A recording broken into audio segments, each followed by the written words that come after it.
لندن دا د لندن مشهور کوین ګارډ دی. تاسو ته مونږ خو د لندن څه باره کې مشهور دی. دی غریب دی خوا ګوري خو خوځي نه.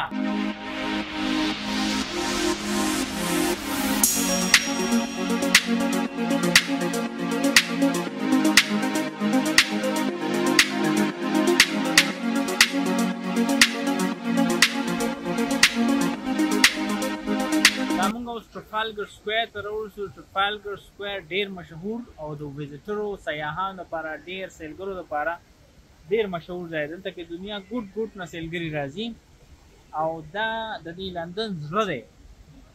د دې لیفټ سایډ ته موږ 15 منټه واخو کوو نو بکینګم پیلس راځي. چې نیغ لاړ شو تاسو ته بیگ بینګ ښکاري. دا بالکل 15 منټه کې بیگ بینګ دی. رایټ سایډ ته دا چیرینګ کراس دی او د دې نیشنل ګیلري شاته چې دی سوهو دی. د نایټ لایف پیکډیلی سرکس او دا ایریا دی. دا د دې یو سنټر پوینټ دی، زړه دی. او چې څوک لندن ته راشي نو دلته به خامخا راځي. که تاسو یاد شي د انډیا یو فلم و دل والے دلہنیا لے جاؤ، کافی ساری فلمونه و چې هغه بابا چې دی کې کونترو ته هغه لړا کوي کنه، هغه سین دلته فلمو شو. هغې لپاره دا سکویر مکمل بند کړو. نو دا ډېر ښکلی سکویر دی، ډېر زبردست دی. دا د لندن چې څوک هم راشي نو خامخا دلته راځي. دې ته د لندن 0 پوینټ هم وایي، ځکه چې تاسو بهر نه راځئ وایي لندن 10 کیلومتر یا لندن 40 کیلومتر یا لندن 220 کیلومتر. نو د لندن 0 پوینټ دا چیرینګ کراس سټیشن دی، دا کې کم چیرینګ کراس سټیشن دی. نو ډېر ښکلی ځای دی، ډېر زبردست ځای دی. تاسو ته ښه مونږ پکې تاسو ګرځو. وریځ راغله، ډېر ښه موسم دی. شاته نیشنل ګیلري ده، هم تاسو هم د دنیا کې ډېر ښکلي د آرټ، مونږ خو د آرټ شوقیان نه یو، په آرټ باندې پوهېږو هم نه، بلکې آرټ چې کوم ښه هغه دی کلیکشن دی نو هغه دلته په نیشنل ګیلري کې دی. او د مزې خبره ده چې په لندن کې دا آرټ ګیلري او میوزیمونه فری دي. لکه تاسو راځئ دلته به ټیکټ نه ورکوي، دلته کې هر یو شی فری دی. تاسو زه کوم او څنګه دلته کې دا خلک ناست دي، مونږ هم راغلي یو انجوای کوو. ډېره ښکلې ښکلې هوا چلي، ډېر مزېدار دی. د لندن سایټ سینګ بس هم چلېږي. نو راځئ تاسو زه وښیم دا دې ځای نه چې دا څنګه ښکلی خلک راغلي دي. بره نه تصویران وباسي، موږ هم تصویران وباسلم. ښکته یو میله لګېدلې، ته به وایې چې بس دا خو دا میله دی د لندن کې هر وخت لګېدلي. دا هر وخت دغه ځای کې دغه د میلې غوندې کې ماحول جوړي. دا چونکې ګرمي ده نو بس د خلکو له ګرمي کېږي. موږ هم داسې تاسو دا مخامخ چې تاسو ته ښکاري دا لندن آرټ ګیلري ده. دا ډېر مشهوره ګیلري ده.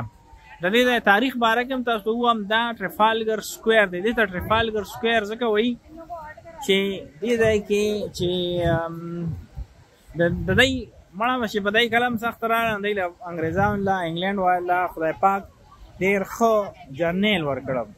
نو دلته کې چې کوم انګلینډ ته کله خطره شوه په 1805 کې چې نپولین کله پوره یورپ فتح کړ، نو دی ورپسې خپل جرنیل ولېږه. دا باره چې دا 51 میټر، نو دا تقریبا چې 200 فوټه، تقریبا 200 فوټه بره. دا یو کس یو دوره جنرل نلسن دی. جنرل نلسن ورپسې بیړه بوتله او د فرانس او د سپین چې کومه شریکه بیړه وه هغه یې په شکست ورکړ او په دې جنګ کې دی مړ شو. خو بس دی یې د نپولین د یارې نه ختم کړل. او چې نپولین دغه دی باندې به اټیک نه شو کولی، دی ورپسې لړل او د واټرلو په مقام باندې چې دی نپولین له شکست ورکړه. خیر دا خو تاریخ و، تاسو به په تاریخ څه کوئ سړی، تاسو خو دا بس دا زمونږ ټرافالګر سکویر وګورئ که نه. خو دی داسې بس راوسته او په 1805 کې هغه شکست ورکړه. په 1840 کې ولې سکویر جوړ کړه، غټ بوتکې جوړ کړه او 200 فوټه بره یې ودرو او مخې ولې سمندر ته کړه، ځکه چې دا دی په تاریخ کې ډېر غټ جرنیل و. نو تاسو هم وګورئ بس. او چونکې د اوبو جرنیل او بحري جرنیل دلته یې ورته فوارې موارې جوړ کړي دي، مخې وله سمندر ته کړی دی او اوبه یې ورته جوړې کړي دي چې بس خوشحاله به یې. دا وګورم د ماشومې له مور تصویر وباسي، بس خلک راغلي دي خوشحاله دي دغه دي. او کله نور راځي کله وریځ راځي، خو موسم ډېر زبردست دی، ډېر ښکلی دی. ټرافالګر سکویر کې ډېر ښکلی خلک انجوایمنټ ته راغلي دي. او تاسو ته ووایم په لندن کې اکثر ګورې باران وي، او چې کله دا ستمبر تیر شي نو دې نه پس خو مکمل وریځي، باراني، تیاري، د بنده اړو بهر راوتو او یخي، بنده د بهر راوتو اړو زړه نه کېږي. او دا سکال په پوره یورپ کې بارانونه کم وشو، په لندن کې او خاص کر انګلینډ کې بارانونه ډېر زیات کم وشو. نو په دې وجه باندې چې دی نو بارانونه نشته، ګنې اکثر چې راشه نو بس د یخ نه امکان راوځي یا چتری به درسره وي. خو سږکال بس موسم چونکې ډېر ښه وچلېده او بارانونه ډېر کم وشو نو ښه د چکر او موسم دی. او موږ هم چې دی نو کووډ په وجه 3 کاله خو د لندن بند او بهر به نه شوي راوتی، نو دوره شوه چې اوس بنده بهر راوتی شي او چکر وولی شي. کووډ ریسټرکشن ختم شو. دې ځای نه تاسو ته زه د لرې داسې رالم چې دې ځای نه تاسو ته د دې نه آرټ ګیلرۍ دا دغه وښوم تصویره چې ډېر ښکلی تصویر دی، ډېره ښکلې آرټ ګیلري ده او دا یو ډېر آیکانیک او مشهور ځای دی. تاسو دا ښیم چې دلته ټول دنیا نه سیلګري راغلي دي او ګرځي راګرځي. دا د یو پکې ده یهودیانو د ټوپۍ هم اچولې ده او دا چې دی نو ډېر ښکلی ماحول، ډېر زبردسته. دا دی که دا لیفټ سایډ ته د کینیډي ایمبیسي هم ده.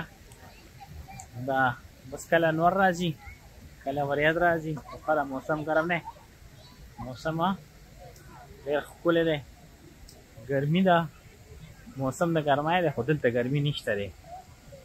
دا پوشه کې چې دا کم بیا واړه واړه جرنیلان د هغې تصویران هم دا جنرل کنینګ هم 1838 نه 1963 پورې د دی جرنیلو. دا ټول خلک چې دي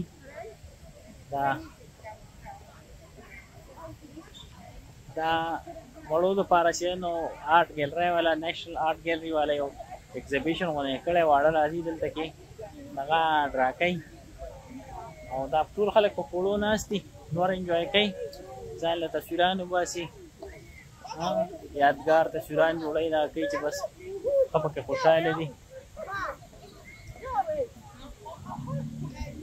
او د اوبو سره چې ورشي نو دا ډېره ښکلې هوا چلي او ډېر ښکلی موسم دی، ډېر زبردست خوند کوي. موږ هم راځو دلته کې لږ ساعت کښېنو ځان له چې دی بس یو څو تصویران به د اوبو سره وباسو، بیا به خلکو ته ښه و چې یاره لندن ته تللي وو او په تصویر کې هم تصویرانې باسئ.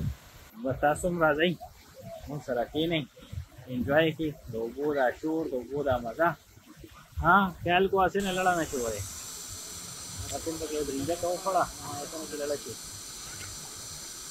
د ټریفالګر سکویر دا کیسه خو مې د ټوله وکړه او د دې تاریخ ورسې مې درته وویې. راځئ چې واپس هغه فوجي له لړ شو چې کوم نه موږ د ویډیو شروع کړې وه. د سره خو لا تر اوسه خلک ولاړ دي تصویران وباسي. نن سبا دا فوجیان چې دا صرف د تصویرانو دپاره یې ودرولې دي او دی ولې نه راپي ولې نه خوځي. دا کیسه تم کوم چې تاسو ته پته ولګي چې راځئ نو د سره بیا تصویر وباسئ. حسین ته مې وویل کیمره راته ونیسه، دی خو ډېر لرې ولاړ دی، لږ رانږدې شه.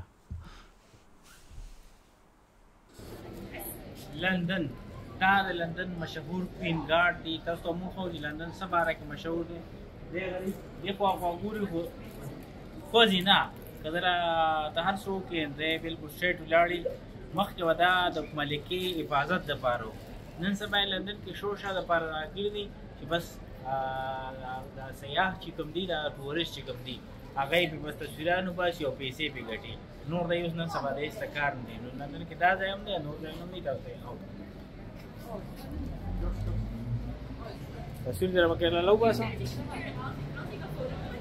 شاته چې دا 10 ډاونینګ سټریټ دی، دې سټریټ ډاونینګ سټریټ هم دی. په دې باندې وزیر اعظم دفتر دی. پاکستان کې وزیر اعظم دفتر د زوره نږدې څوک پرې دی د بوس وسخې به دنه جوړ شي. خو دلته کې تاسو وګورئ بلکل دا شاته چې کوم تورې بیرې دي نه په 10 نمبر کور چې دا د وزیر اعظم دی، 11 ورپسې د وزیر خزانه دی او 12 ورپسې چې دا د وزیر خارجه دی. دا ډاونینګ سټریټ دی، 10 ډاونینګ سټریټ چې دا د وزیر اعظم دفتر هم دی، کور هم دی، وړوکی غوندې کې فلیټ دی. تاسو ته خو صرف دا 15 ګارډ ولاړ دي او صرف دی چې دی نو دا سیکیورټي دا کړې ده او دا ټول د برطانیې چې کوم دفتر دی دا ټول دې ځای نه کېږي.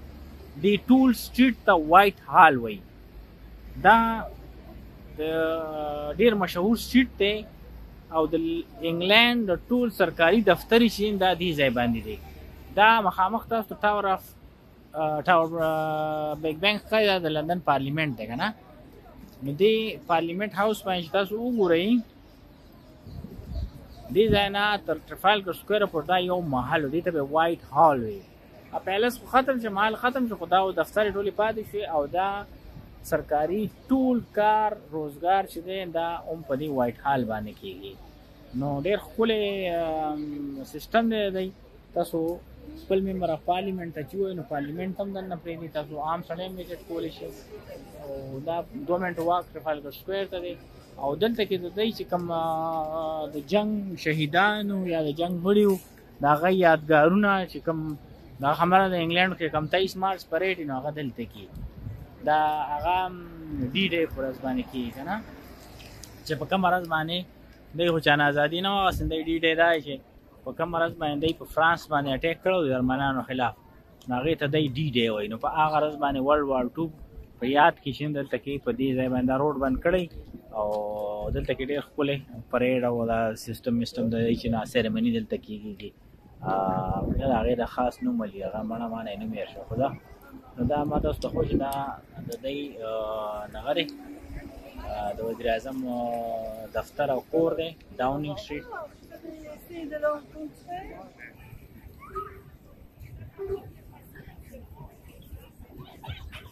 په لندن کې دا ویسټ منسټر پارلیمنت هاوس بلډینګ دا په لندن کې ډېر مشهور بلډینګ دی او ډېر ښکلی بلډینګ دی. دا بیگ بین دی ته وایي، اصل کې دا کوین الیزابت ټاور دی، خلک ورته بیگ بینګ وایي. بیگ بینګ دی کې دننه یو وړوکی غوندې کې دغه دی، هغې ته بیگ بینګ وایي. خو به هر صورت دی کې یو بیل دی، هغې ته بیگ بینګ وایي.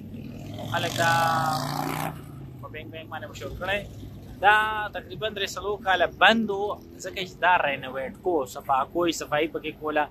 دې کې تاسو ته وګورئ دا مخکې شین د دې ګړۍ ستنې تورې وې، خو دا دی چې صفا کو نه پته وایي چې ګړۍ ستنې تورې نه دي، بلو دي. نو دی ولا اوس اوریجنل بلو رنګ ورکړه او دا یې بالکل صفا سوتره کړه.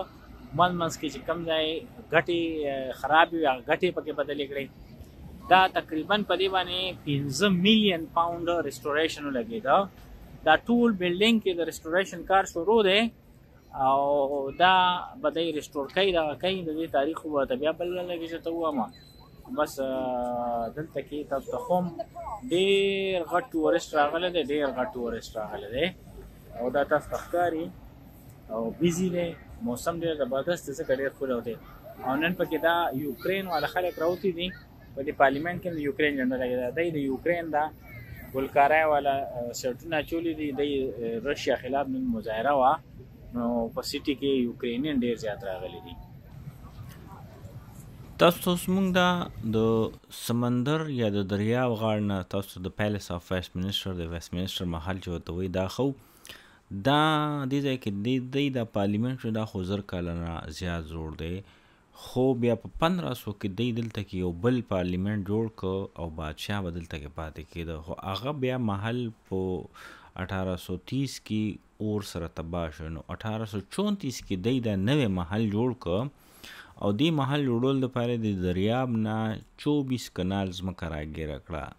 نو تاسو وګورئ دا ټول دې طرف ته دا ټول بلډینګ دا دیوال چې دا دریاب سره دی او دریاب طرف ته مخه ډېره زیاته ده. دا تقریبا 300 میټر چې 980 فوټ تقریبا 1000 فوټه د دې دا طرف جوړیږي او دې طرف نه د دې ویو ډېره ښکلې ده. نو ځکه تاسو اکثر ویډیو بل طرفونو ویوز خو کتلي نو موږ وایو چې تاسو ته موږ د دریاب سایډ هم ویو خو. نو دا او دا بلډینګ د دې مالک څوک دی؟ د دې مالک په کاغذونو کې ملکه ده، خو ملکې سره په انګلینډ کې اختیار نشته، ټول اختیار پارلیمنټ سره. دلته کې د دارالعوام هاوس اف کامنز چې ورته وایي او هاوس اف لارډز چې د لارډز هاوس، نو د هغې چې کوم مشران دي د هاوس اف کامن سپیکر دی نو هغه د دې خیال ساتي او هغه د دې کسټوډین دی. خو په کاغذونو کې مالکه چې نو ملکه ده، خو حقیقت کې مالکه نه ده.